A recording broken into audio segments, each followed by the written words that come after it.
Noong panahon siya'y hari, masigla ang kanyang pagbati. Mahigpit ang hawak na mga daliri, at ang lakad naman matuwid. Mahusay ang kanyang talumpati, makisig kung siya'y magdami. Malalim ang kanyang pag-iisip, at ang lahat ay sa kanya nakatitig.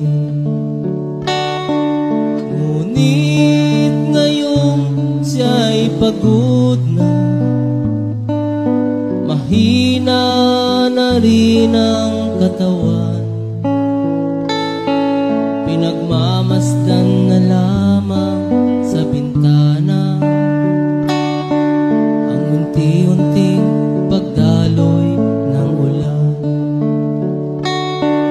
At ang unang tanong sa umaga, kung ano ang kanyang nagawa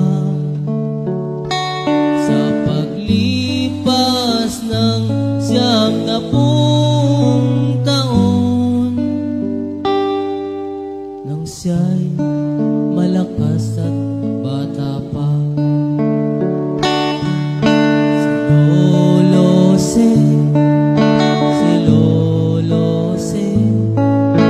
Si Lolo Se ay matanda na, ngunit mahal ko pa si Lolo Se, kahit sa ngayon ay laos na. Sa piling ng mga alaala, lagi na lamang nag-isa. Kahit sulyap, walang maaasahan, sa anak na di man siya mapagbigyan. At ang unang tanong sa umaga, kung mayroon pa siyang magigisnan na liwanag sa nalalabing buhay. Ngayong siya'y matanda, laos na.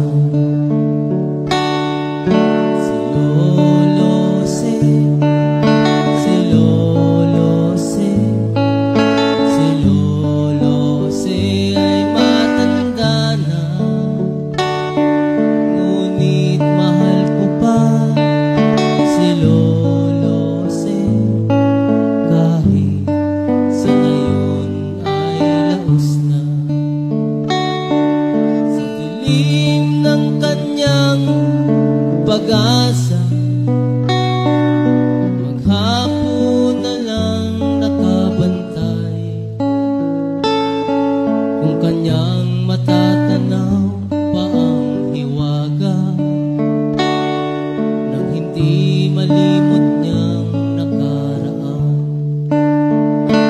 At ang diwa na kahapon, di na matagpuan.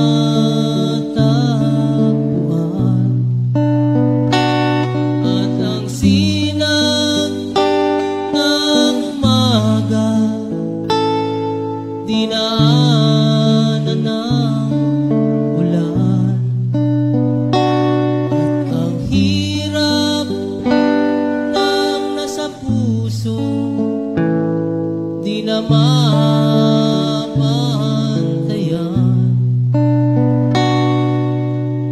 Kung maaari lang pawiin